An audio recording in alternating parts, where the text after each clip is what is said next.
Las sendas antiguas, parte 8.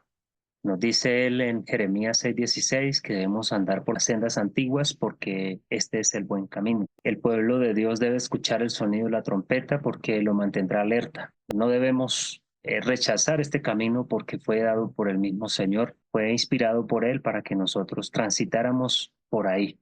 Ha sido una cadena de verdades que el Señor nos ha ido mostrando y que por su bondad y misericordia pues tenemos nosotros que aceptar con humildad. Vamos a estudiar hoy acerca del mensaje del segundo ángel. Muchos han escuchado hablar del mensaje del primer ángel, del segundo y del tercer ángel, y que estamos en el mensaje del tercer ángel y que proclamamos los mensajes de los tres ángeles, pero son muy poquitos los que entienden y saben qué son esos mensajes, realmente qué abarcan esos mensajes.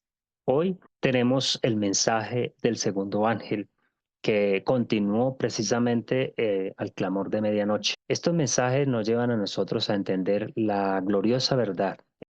Bien, vamos a continuar entonces con el repaso de la lección anterior para tener muy en claro lo que hemos estudiado. Estuvimos estudiando sobre el clamor de medianoche. Allí encontramos que los 6.000 años habían culminado precisamente en el año 1844. Hablamos también de la profecía de los 2520 años en el clamor de medianoche. Ya eso lo hemos repetido en muchas ocasiones. Hablamos de la profecía de los 2300 años porque se consolidaron esos periodos proféticos en el clamor de medianoche.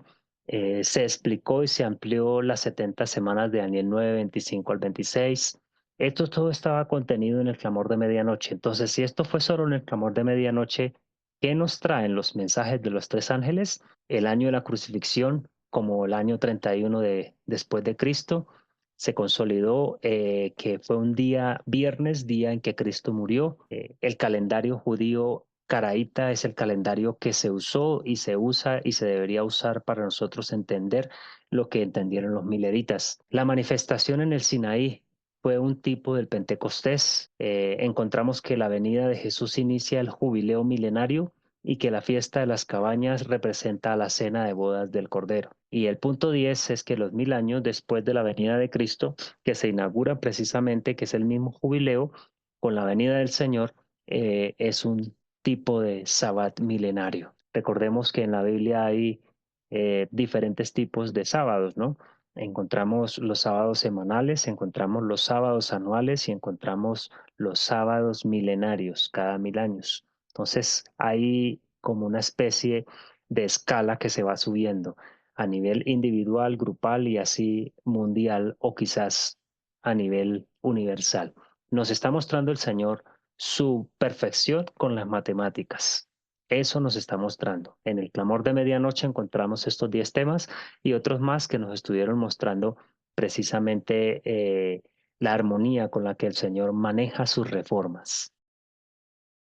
Hoy vamos a empezar a hablar acerca del mensaje del segundo ángel. En él encontramos detalles importantísimos que tenemos que conocer, porque no es solamente lo que dice Apocalipsis 14, no, hay algo más que envolvió estos mensajes que nosotros tenemos que conocer. La palabra de Dios los cataloga como sendas antiguas que nosotros debemos transitar.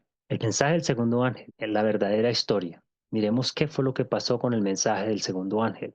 Dice la gran controversia, la página 339, el párrafo 1. Al predicar la doctrina del segundo advenimiento, Guillermo Miller y sus asociados habían trabajado con el único propósito de despertar a los hombres a una preparación para el juicio.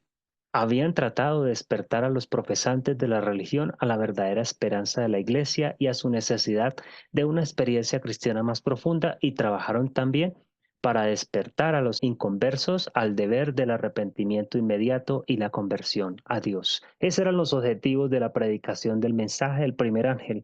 Guillermo Miller y sus colaboradores lo hacían de esa manera. No querían crear una nueva iglesia, no querían crear una nueva organización, no querían crear un nuevo grupo de protestantes, no.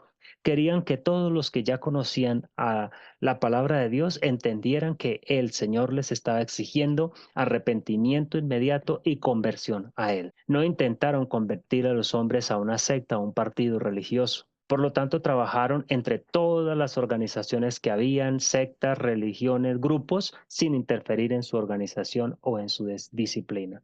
Lo que ellos pretendían era dar la luz de la verdad, el conocimiento de esta profecía, de estos periodos proféticos que habían recibido de parte de Dios, de esas cadenas que Dios les había dado como verdad. Al rechazar la advertencia del primer ángel, según la gran controversia, la página 343, el párrafo 1, rechazaron los medios que el cielo había proporcionado para su restauración. Imagínense, aquellas iglesias que rechazaron el mensaje del primer ángel rechazan los medios que el cielo había proporcionado para restaurarlas. Desdeñaron al bondadoso mensajero que habría corregido los males que los separaban de Dios y con mayor afán se volvieron en busca de la amistad del mundo. ¿Qué hizo la luz que Dios les envió? Produjo una luz, una reacción de rechazo hacia la misericordia de Dios. He aquí la causa de la terrible condición de mundanalidad, rebeldía y muerte espiritual que existía en las iglesias en 1844. Esas mismas situaciones se están viendo hoy. Hay condición de mundanalidad, de rebeldía y de muerte espiritual en las iglesias hoy. Claro que sí, las hay. ¿Por qué razones? Por la misma razón que se dio aquí. Rechazan el mensaje del primer ángel. Y si rechazan el mensaje del primer ángel, no reciben más luz. Como las iglesias se negaron a recibir el mensaje del primer ángel, rechazaron la luz del cielo y cayeron del favor de Dios. Noten lo peligroso, mis hermanos. Nosotros no podemos darnos, si se puede llamar lujo, de decir, esta profecía no me parece, entonces yo cojo esta y cojo esta. No. Si contiene, si está dentro del contenido del primer ángel, del mensaje del primer ángel, el mensaje que hay ahí debe ser tomado completo, no escogerse, porque eso es lo que ha pasado hoy. El mensaje del primer ángel contenía las tres profecías o periodos proféticos que llegaron hasta 1844.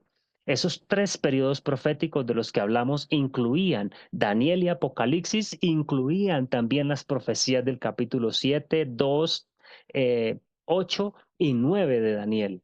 Incluían las profecías y el entendimiento de los capítulos 2, 3, 4, 5, 6, 7, 8 y 9 de Apocalipsis. Todo lo que ellos entendieron ahí, Dios se los reveló. Nosotros no podemos escoger unas cosas y desdeñar otras.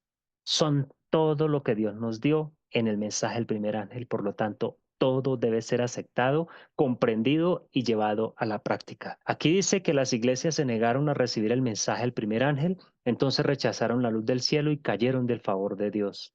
Confiaron en sus propias fuerzas y al oponerse, porque no solamente rechazaron el mensaje, sino que se opusieron al mensaje del primer ángel, se colocaron donde no podían ver la luz del segundo ángel. Una reacción en cadena. Pero los amados de Dios que estaban oprimidos aceptaron el mensaje, ha caído Babilonia y abandonaron las iglesias. Entonces el mensaje del segundo ángel trajo una luz que les mostró a ellos la verdadera condición espiritual de sus hermanos antiguos. Y no pudieron seguir con ellos allá y les tocó salir de allá porque rechazaron el mensaje y la luz y las tinieblas no tienen comunión. Sigo leyendo de Primeros Escritos la página 238, el párrafo 3. En todos los rincones de la tierra se hizo luz sobre el mensaje del segundo ángel, y el clamor derritió los corazones de millares de personas. Fue de ciudad en ciudad y de aldea en aldea, hasta que el pueblo de Dios que esperaba despertó plenamente. En muchas iglesias no se permitió que se diera el mensaje y un gran número de los que tenían el testimonio vivo abandonaron esas iglesias caídas. ¿Notan? ¿Cuál fue el mensaje del segundo ángel? Salid de ella, pueblo mío, porque ha caído. El clamor de medianoche realizó una obra poderosa. El mensaje fue un examen de corazón que llevó a los creyentes a buscar una experiencia viva para sí mismos. Sabían que no podían apoyarse unos en otros. Sabían que tenían que apoyarse solamente en el Señor. Era un mensaje de Dios y no lo podían rechazar. La luz brilló en todas esas iglesias, pero no la recibieron. Rechazaron el mensaje del primer ángel, el clamor de medianoche y el mensaje del segundo ángel. Por lo tanto, los verdaderos hijos de Dios les tocó salir de allá porque no podían tener comunión con Dios y tener comunión con sus antiguas organizaciones religiosas. Primeros Escritos, página 238, párrafo 4 dice, los santos esperaban ansiosamente a su Señor con ayunos, vigilias y oraciones casi constantes. Pero la gran masa manifestaba el espíritu de Satanás en su oposición al mensaje. Se burlaban y escarnecían, repitiendo por todas partes, nadie sabe el día ni la hora. Ángeles malignos los exhortaban a endurecer sus corazones y a rechazar todo rayo de luz del cielo, a fin de que quedaran atrapados en la trampa de Satanás. Muchos que profesaban buscar a Cristo no tenían parte en la obra del mensaje, pero no se habían convertido, no estaban preparados para la venida de su Señor. Si hubiese llegado Jesús en ese momento, se pierden igualmente. ¿Qué es el mensaje? Ya miramos cómo recibieron el segundo mensaje del ángel. En esa época fue rechazado por la mayoría también. Fue rechazado por la mayoría a pesar de todas las evidencias que habían tenido con el mensaje del primer ángel, con el clamor de medianoche. Entonces, ¿qué es el mensaje en sí del segundo ángel? Gran controversia, página 343, el párrafo 2 dice, en Apocalipsis 14 el primer ángel le sigue a un segundo proclamando, ha caído Babilonia, esa gran ciudad, porque hizo beber a todas las naciones del vino del furor de su fornicación. Apocalipsis 14:8. El término Babilonia deriva de Babel y significa confusión. Se emplea en las escrituras para designar las diversas formas de religión falsa o apóstata. ¿Para qué se usa el término Babilonia en las escrituras? Para señalar las diversas formas de religión falsa o apóstata. En Apocalipsis 17 se representa a Babilonia como una mujer, una figura que se utiliza en la Biblia como símbolo de una iglesia. Una mujer virtuosa que representa una iglesia pura, una mujer vil representa una iglesia apóstata. Esos son los símbolos que hay en Apocalipsis. Por lo tanto, la mujer de Apocalipsis 17 es una mujer que es apóstata, una mujer vil, es una mujer ramera que ha fornicado con los reyes de la tierra. Entonces no puede estar representando al pueblo de Dios, está representando a alguien que ha apostatado, una iglesia vil. En la Biblia, el carácter sagrado y duradero de la relación que existe entre Cristo y su iglesia está representado por la unión del matrimonio. Quiero hacer mucha claridad aquí para que no nos confundamos con el tema anterior. El representar la unión que Dios quiere tener con su pueblo, con el matrimonio, no significa que el pueblo de Dios sea la esposa de él. Es solamente una representación para que nosotros entendamos la intimidad con la que Dios quiere que nosotros cosechemos una relación con Él. Vuelvo y repito, en la Biblia muestra una representación de la relación que Dios quiere tener con su pueblo como de matrimonio, como si fueran una sola carne, pero no significa que Él se case con su pueblo. Ya sabemos por qué razón, porque la Biblia no se contradice y mucho menos con los testimonios se contradice. El Señor ha unido a su pueblo a sí mismo por un pacto solemne, prometiendo ser su Dios y ellos comprometiéndose a ser suyos y solo suyos, porque Dios quiere que le sirvamos solamente a Él, tal cual sucede en un matrimonio. Dios quiere que los esposos sean fieles a entre ellos mismos y que no tengan ninguna otra persona al cual dedicar sus afectos, porque Dios pide un corazón indiviso y la mejor forma de dárnoslo a entender es que lo entendamos por una relación matrimonial, comparándola con una relación matrimonial. Y así lo dice en Oseas 2:19. Te desposaré conmigo para siempre, dice, te desposaré conmigo en justicia, en juicio, en amor y en misericordia. Esos son los anhelos del Señor. Él quiere tener una relación muy estrecha con nosotros. Y en Jeremías 3:14 nos dice, me he desposado contigo. O sea, él ha hecho esa relación muy íntima y quiere que nosotros correspondamos igualmente así. En 2 Corintios el apóstol Pablo dice en el capítulo 11, versículo 2, os he desposado con un solo esposo para presentaros como una virgen casta a Cristo. ¿Qué quiere decir entonces que el apóstol Pablo fue el sacerdote que realizó el matrimonio entre Cristo y la iglesia? No, no, nunca Pablo pensó eso. Simplemente está usando es una figura para darnos a entender la intimidad con la que Dios quiere que tengamos una relación con Él, una relación muy estrecha, una relación de fidelidad, una relación de compañerismo. No podemos decir que vamos a ayudarle al Señor porque no seríamos iguales ayuda idónea como Dios le dijo a Eva que fuera. No, porque Dios no necesita nuestra ayuda. Es su amor y su gracia la que nos ha traído y quiere llevarnos a una relación tan íntima, muy parecida a la del matrimonio, entre esposo y esposa. Sigamos leyendo la gran controversia, la página 344. La infidelidad de la iglesia a Cristo. Noten lo que aquí empieza a decir. La infidelidad de la iglesia a Cristo al permitir que su confianza, noten, su confianza y afecto se aparten de él, y al permitir que el amor de las cosas mundanas ocupe el alma, se compara con la violación del voto matrimonial. Vuelve a decir, se compara con la violación del voto matrimonial. O sea que cuando yo no tengo mis afectos puestos completamente en el Señor, yo soy un infiel a Él. Cuando yo permito que el mundo y las cosas de este mundo y el pecado me aparten de Él, soy infiel a Él. Porque el amor a las cosas mundanas me hace infiel. Tengo un corazón dividido y lo que Él está pidiendo es que sea completo para Él. Él dio todo por mí, dio todo por usted.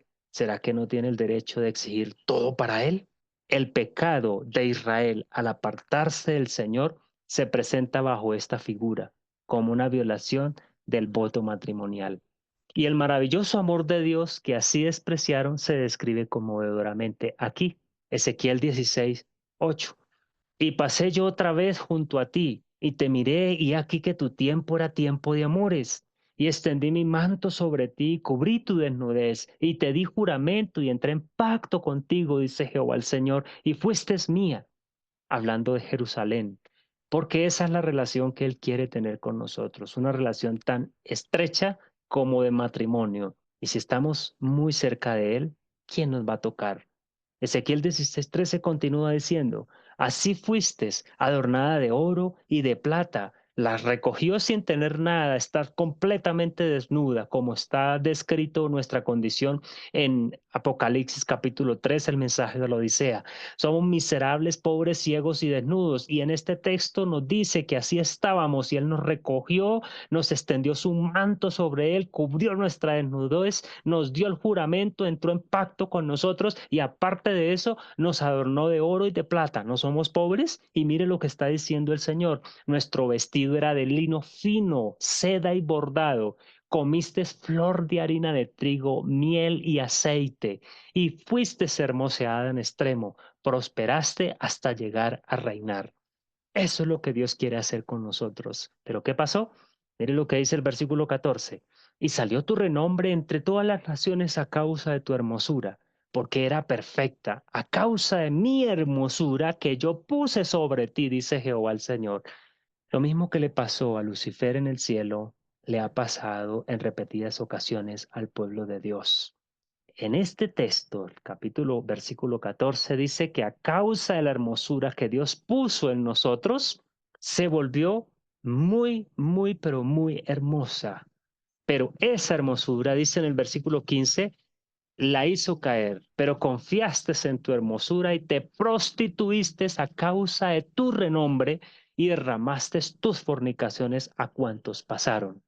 ¿Captamos, hermanos? Dios nos recoge de la desnudez y la pobreza, nos da su justicia, nos da sus riquezas, nos coloca hermosos, nos lava y hace pacto con nosotros. Pero cuando estamos arriba, nos confiamos. Ah, es que yo soy del pueblo de Dios y yo soy, yo soy. Pero ¿qué dice? Te prostituiste a causa de tu renombre y derramaste tus fornicaciones a cuantos pasaron. Suya eras de todo el que pasaba. Eso es lo que está diciendo el Señor que ha pasado con su pueblo. En repetidas ocasiones ha pasado lo mismo. El pacto que Dios hace con los diferentes pueblos de las edades antiguas se transgrede de la misma manera. Prostitución, fornicación y adulterio son las palabras que se usan para demostrar cómo es que han tratado su pueblo a Dios o cómo lo hemos tratado hoy. Jeremías 3:20 lo confirma, dice, pero como la esposa infiel abandona a su compañero, notan que está haciendo una comparación, así como la esposa abandona a su compañero, así prevaricasteis contra mí, oh casa de Israel, dice Jehová. Entonces, así como pasa con la esposa o con el esposo infiel, que Transgrede sus votos matrimoniales, así el pueblo de Dios ha hecho en cantidades de ocasiones con el Señor. La gran controversia, página 344, dice: en el Nuevo Testamento, un lenguaje muy similar se dirige a los cristianos profesos que buscan la amistad del mundo por encima del favor de Dios.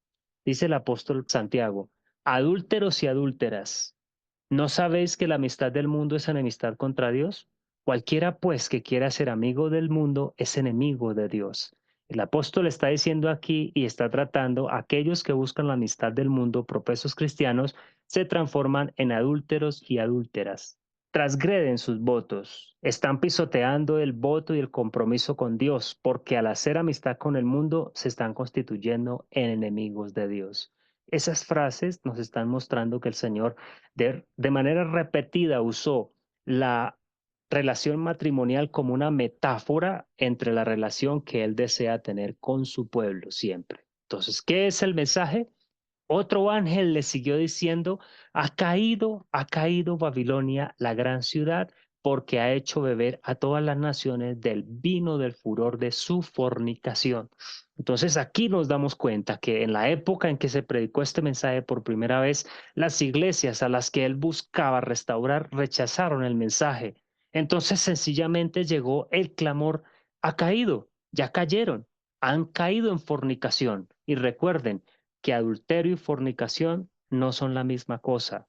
Para entenderlo tenemos que entender la relación matrimonial, porque si no hubiese una relación matrimonial no existiría adulterio, no existiría la transgresión de los votos matrimoniales. Adulterio es tener relación ilícita extramatrimonial con otra persona que no sea su esposo o su esposa.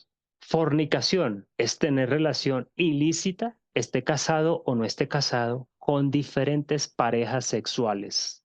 La fornicación se acerca más a la prostitución, por lo tal, a aquella mujer Babilonia se le llama ramera o prostituta. Eso nos está mostrando precisamente que hay dos términos que debemos entender. En el Nuevo Testamento el Señor dice que a no ser por causa de fornicación, no debería darse carta de divorcio en el matrimonio. El adulterio transgrede los votos, la fornicación también, pero la fornicación va más allá. Ahora miremos quién es la ramera de Apocalipsis 17. ¿Por qué tenemos que ver esto? Porque precisamente el Señor en el mensaje del segundo ángel está avisando que Babilonia ha caído. En Apocalipsis 18, del 1 al 4, muestra ese mensaje, pero en Apocalipsis 17 nos está mostrando quién es la ramera. Y avancemos. Apocalipsis 17, 1 al 2 nos dice que uno de los 7 ángeles que tenían las 7 copas, le dijo a Juan: ven acá y te mostraré la sentencia contra la gran ramera. Noten que aquí ya la está llamando ramera, la que está sentada sobre muchas aguas, con la cual han adulterado, no, han fornicado los reyes de la tierra, y los moradores de la tierra se han embriagado con el vino de su fornicación. Ha estado en relaciones ilícitas con más de un compañero sexual, llamándolo así. Por eso es una fornicaria, es más cerca a una prostituta que a una adúltera. Y aparte de que ha hecho eso, se ha embriagado y le ha dado el vino de su fornicación a los reyes de la tierra. Sigue diciendo el libro, versículos 4 y 5. La mujer estaba vestida de púrpura y escarlata y adornada de oro, de piedras preciosas y de perlas, y tenía en la mano un cáliz de oro lleno de abominaciones y de la inmundicia de su fornicación. Vi a la mujer ebria de la sangre de los santos y de la sangre de los mártires de Jesús. Notan ustedes la figura que el Señor usó para mostrar cómo encontró a su pueblo, ¿verdad? La encontró prácticamente desnuda, la cubrió, le dio oro, le puso adornos, la puso en un lugar alta y se vio hermosa. Cuando ella se vio hermosa, entonces empezó a prostituirse y empezó a fornicar con el que pasaba, porque era hermosa y todo el mundo le decía hermosa. ¿Qué pasa con esta ramera que hay aquí? La gran ramera se sentó sobre muchas aguas y con ella han fornicado los reyes de la tierra. Se han embriagado con el vino de su fornicación. Y aparte de eso, el vestido que tiene, ¿qué es? ¿De púrpura? ¿Cómo vistió Dios a su pueblo? De lino fino.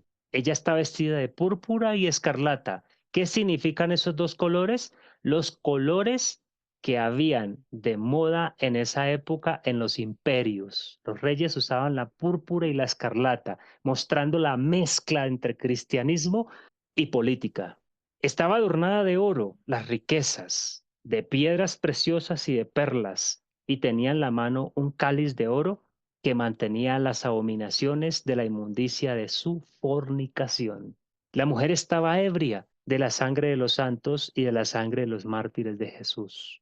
Esta ramera que describe aquí Apocalipsis tiene su aplicación. Gran controversia, página 344, párrafo 2. El poder que durante tantos siglos mantuvo un dominio despótico sobre los monarcas de la cristiandad es Roma. El color púrpura y escarlata, el oro y las piedras preciosas y perlas pintan vívidamente la magnificencia y la pompa más que real de la altiva sede de Roma. Ningún otro poder podría ser declarado tan verdaderamente ebrio con la sangre de los santos como esa iglesia que ha perseguido tan cruelmente a los seguidores de Cristo. Babilonia también es acusada del pecado de conexión ilícita con los reyes de la tierra, o sea, fornicación. Fue por alejarse del Señor y aliarse con los paganos que la iglesia judía se convirtió en una ramera y crucificó a Cristo. Y Roma, corrompiéndose de la misma manera, con una conexión ilícita con los paganos, al buscar apoyo de los poderes mundanos, recibe una condena semejante. La iglesia judía se alió con los paganos y rechazó al Mesías. La iglesia profesa cristiana se alió con los paganos, con los poderes mundanos y también rechazó a Cristo, por lo tanto recibió una condena semejante. Caída es Babilonia. Se dice también que Babilonia es la madre de las rameras. Sus hijas deben simbolizar las iglesias que se aferran a sus doctrinas y tradiciones y siguen su ejemplo de sacrificar la verdad y la aprobación de Dios para formar una alianza ilícita con el mundo. El mensaje de Apocalipsis 14 que anuncia la caída de Babilonia debe aplicarse a los cuerpos religiosos que una vez fueron puros y se han corrompido. Hemos visto desde que iniciamos cómo es que estos cuerpos religiosos salieron y de dónde salieron. ¿Recuerdan ustedes a Juan Wesley, a Lutero y a aquellos reformadores? Ellos los usó Dios y sacaron de Babilonia al pueblo escogido, a los protestantes. Pasó el tiempo y llegó la época de 1830, 1833, 1840 y Dios llamó a otro líder, Guillermo Miller. Y Dios empezó a mostrarle a él la última oportunidad que le estaba dando a estos protestantes de esa época. Les mostró el mensaje del primer ángel, pero como lo vimos hace un rato, lo rechazaron. Mostró el clamor de medianoche, lo rechazaron y mostró el mensaje del segundo ángel y lo rechazaron. Entonces Dios decretó, caída es Babilonia porque ha dado de beber del vino del furor de su fornicación al mundo entero. ¿Cayeron? Entonces el mensaje de Apocalipsis 14 se debe aplicar a los cuerpos religiosos que una vez fueron puros y se han corrompido. ¿Y cómo se corrompieron? De la misma forma que su mamá. Ellos se corrompieron siguiendo las costumbres del mundo y haciendo alianzas ilícitas con el mundo. Gran controversia, página 345. Puesto que este mensaje sigue a la advertencia del juicio, debe ser dado en los últimos días. O sea, el mensaje de la advertencia del juicio está en Apocalipsis 14, los primeros versículos donde habla del primer ángel. El segundo mensaje es caída de Babilonia y se debe dar cuando después del juicio, o sea, debe ser dado en nuestros días. Por lo tanto, no se puede referir solamente a la iglesia romana, no, porque esa iglesia ha estado en una condición caída durante muchos siglos, desde 1798 hacia atrás. Además, en el capítulo 18 de Apocalipsis se llama al pueblo de Dios a salir de Babilonia. Según esta escritura, muchos del pueblo de Dios deben estar todavía en Babilonia. ¿Y en qué cuerpos religiosos se encuentran ahora la mayor parte de los seguidores de Cristo? Sin duda en las diversas iglesias que profesan la fe protestante. ¿Están dónde? Allá en aquellos donde a veces decimos que ellos están por fuera de qué? Hoy los adventistas están muy convencidos de que ellos tienen la verdad y que ahí está la salvación, pero no es así. La salvación está en Cristo y muchos de esas iglesias que están allá regresarán, no a ser adventistas, sino a ser seguidores del verdadero camino, que es el Señor Jesús. Muchas de las iglesias protestantes están siguiendo el ejemplo de Roma. de conexión inicua con los reyes de la tierra. Ustedes ven en Estados Unidos cómo las iglesias protestantes trabajan en política hombro a hombro con los presidentes. Se trata de las iglesias estatales que por su relación con los gobiernos seculares y de otras denominaciones buscan el favor del mundo.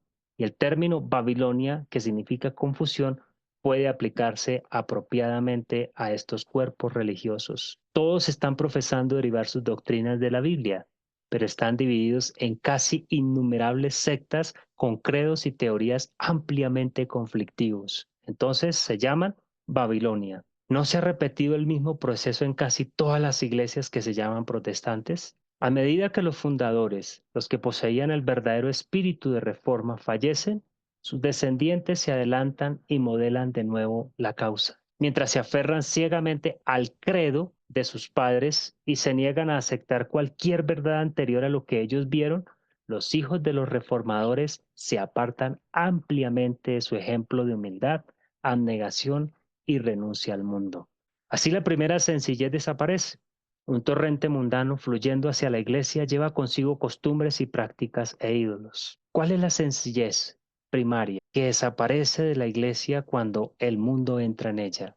Es precisamente vivir como Cristo vivió. Él decía que las zorras tienen sus guaridas y las aves sus nidos, pero él no tenía dónde recostar su cabeza.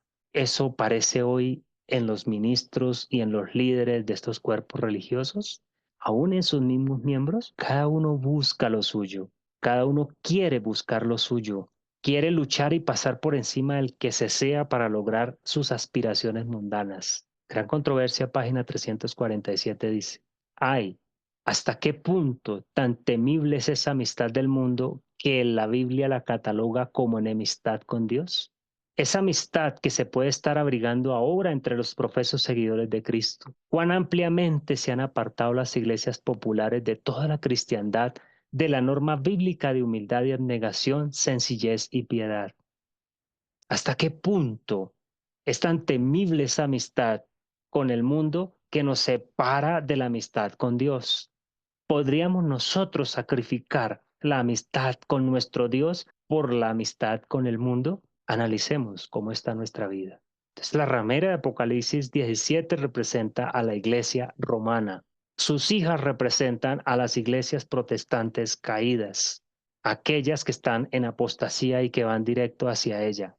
La profesión de religión se ha hecho popular en el mundo. Gobernantes, políticos, abogados, médicos, comerciantes se unen a la iglesia con medio de asegurarse el respeto y la confianza de la sociedad y de promover sus propios intereses mundanos. Así tratan de encubrir todas sus transacciones injustas bajo una profesión de cristianismo. Los diversos organismos religiosos, reforzados por la riqueza y la influencia de estos mundanos bautizados, hacen una oferta aún mayor por la popularidad y el patrocinio. Hoy por hoy se ven organizaciones religiosas repletas de gente, en suntuosos templos, escenarios magníficos donde alojan cantidades, miles de personas que van a reunirse allá. Están profesando una religión. Son populares en el mundo, pero no son populares en el cielo. Van gobernantes políticos buscando esa popularidad, como ha pasado aquí en este país y en muchos otros países, granjeándose el respeto y la confianza de la sociedad para lograr sus propios objetivos. Eso ha rebajado las normas del verdadero cristianismo. Espléndidas iglesias, embellecidas de la manera más extravagante, se erigen en las avenidas más populares. Los fieles se visten con atuendos costosos y a la moda. Se paga un alto salario a un ministro con talento para entretener y atraer a la gente. Sus sermones no deben tocar los pecados populares, sino ser suaves y agradables para los oídos de moda.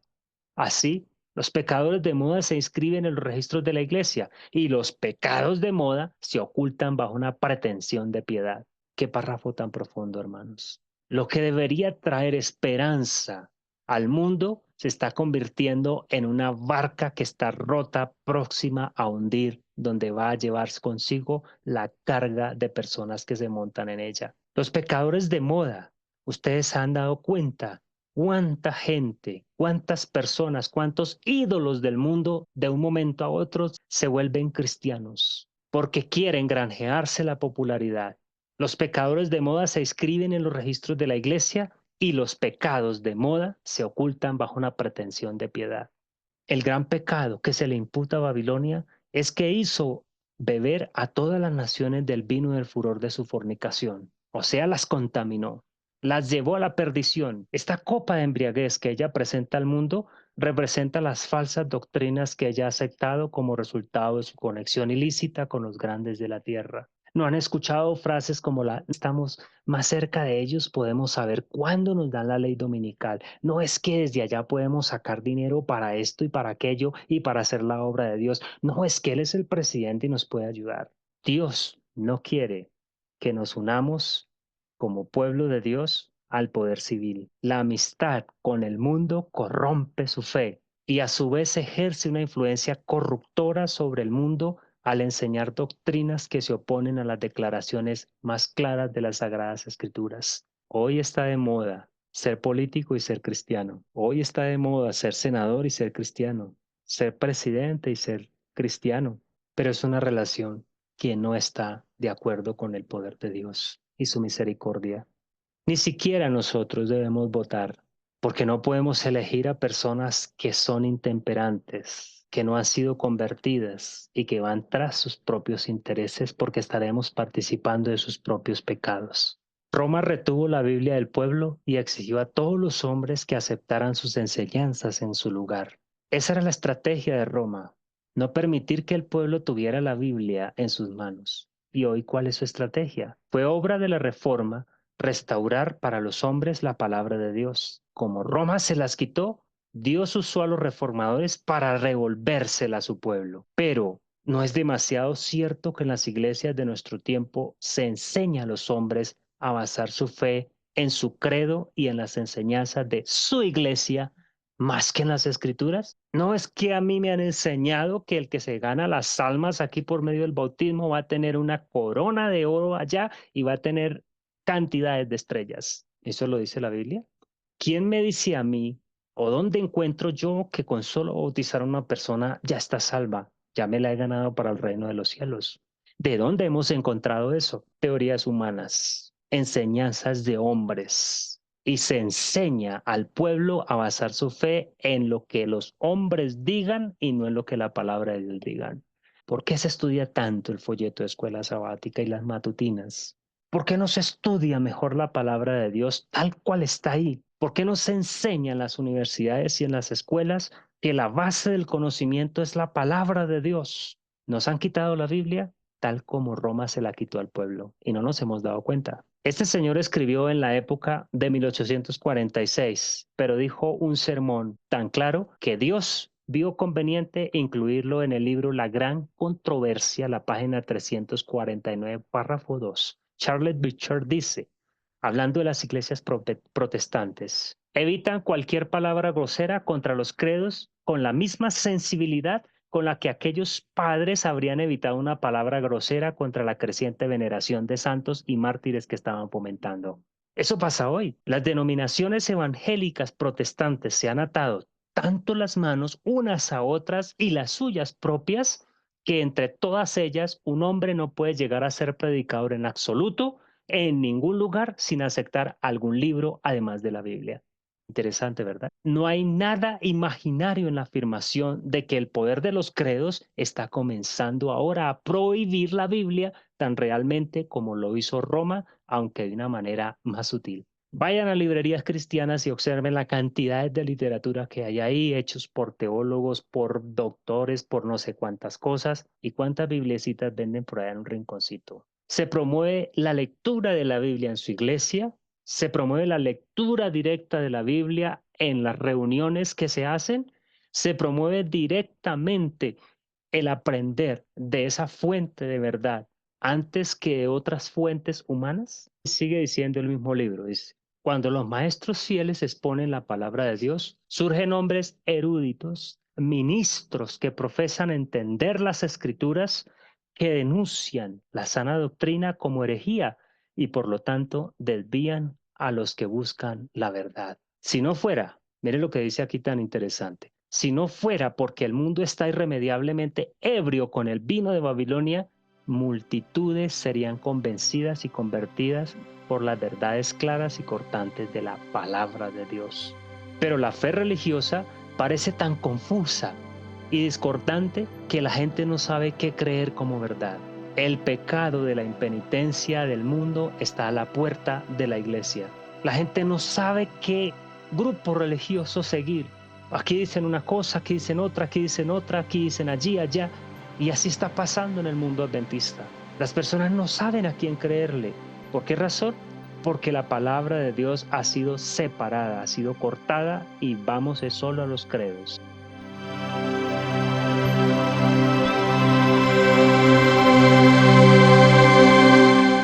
Reflexionemos. El mismo Satanás está trabajando para socavar la fe del pueblo de Dios en este momento. Hay personas dispuestas a capturar toda idea nueva.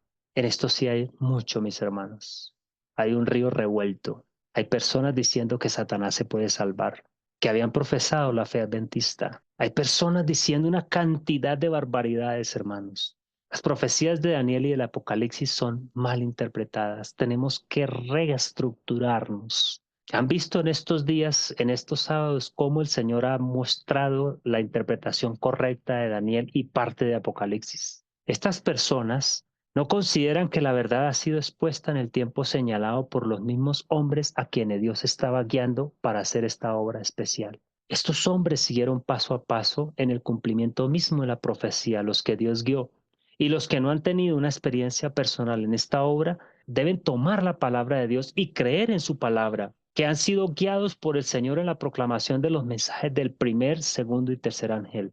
Estos mensajes recibidos y puestos en práctica están haciendo su trabajo de preparar un pueblo para predicar el Evangelio, dice ahí. No, para estar de pie en el gran día de Dios. Si escudriñamos las Escrituras para confirmar la verdad que Dios ha dado a sus siervos para el mundo, seremos hallados proclamando el primer, segundo y tercer mensaje de los ángeles.